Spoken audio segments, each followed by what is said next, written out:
So in this video, I want to talk to you about in-run nutrition. So this is you actually taking on fuel source within your training. Now, this can be done through liquids and this can be done through food sources. So you've got two options when it comes to in-run nutrition and how you can get some calories into you.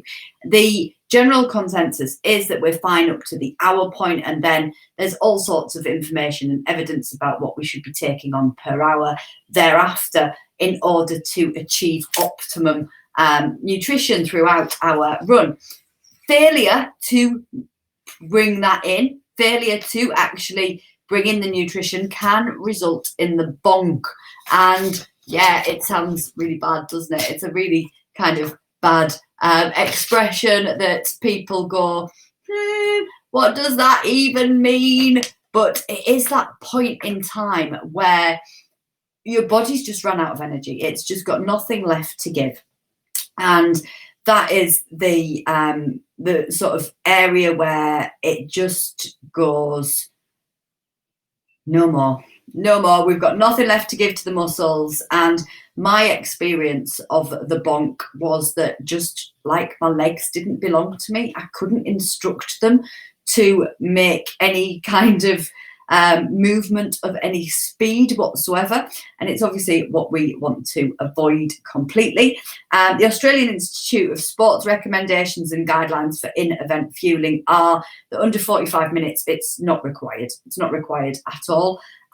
From 45 minutes to 75 minutes, small amounts from 1 hour to 2.5 hours, 30 to 60 grams of carbohydrate-based intake per hour, and from 2.5 to 3 hours up to 90 grams per hour, which be using multiple sources of carbohydrate in terms of glucose, fructose mix. Now, that all sounds really complicated, doesn't it? And we'll go into this in much more detail, but this is kind of the beginning element of you teaching your body to fuel within movement.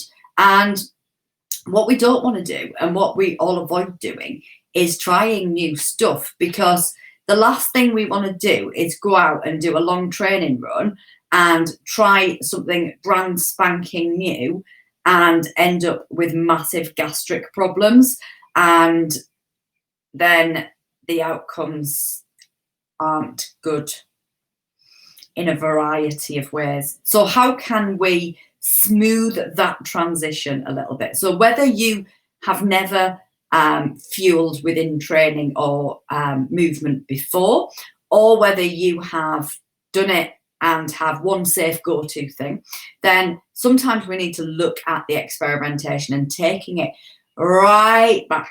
Now, my starting point in terms of fueling for an ultra event and looking at how my body could intake a food source was, I did it during training, yes, but I did something that was called block training, I think it's referred to as.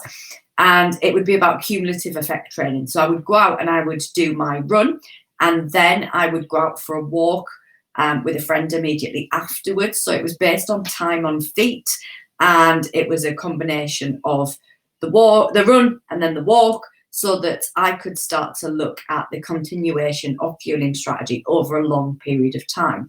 And where I did my experimentation was in the walk phase, so that my body wasn't under as much stress and strain, and I could start to test new things.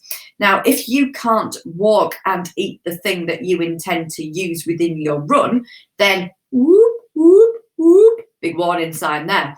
So I would always say that the very first place to start is to look at, can you eat that thing while you're walking?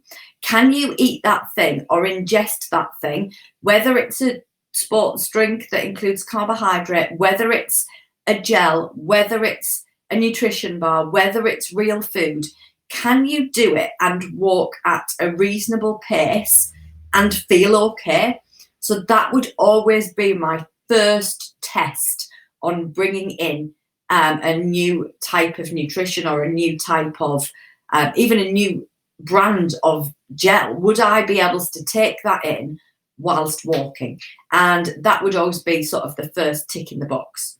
The next one I would do would be, can I intake that particular food fairly immediately before running? So can I take that fuel source in even before a short run, so that you're not caught out?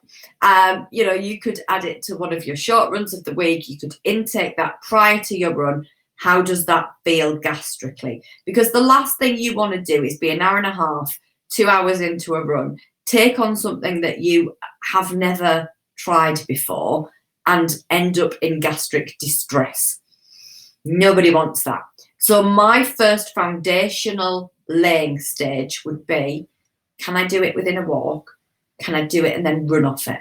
And that's where my first element of experimentation on bringing in a nutritional source to my training would be. Now, I hope that that is something that sparked an idea for you and has given you a bit of a suggestion for being able to try something new, so that it's not the same old, or that it's not something that is super scary to start to input into your fueling strategy. I'll talk about loads of things that you can use within that fueling strategy in another video, but this is just about laying those foundations. Let me know in the comments what you think. Let me know what that, whether you're going to try it, whether you're going to give it a go and see how it goes for you.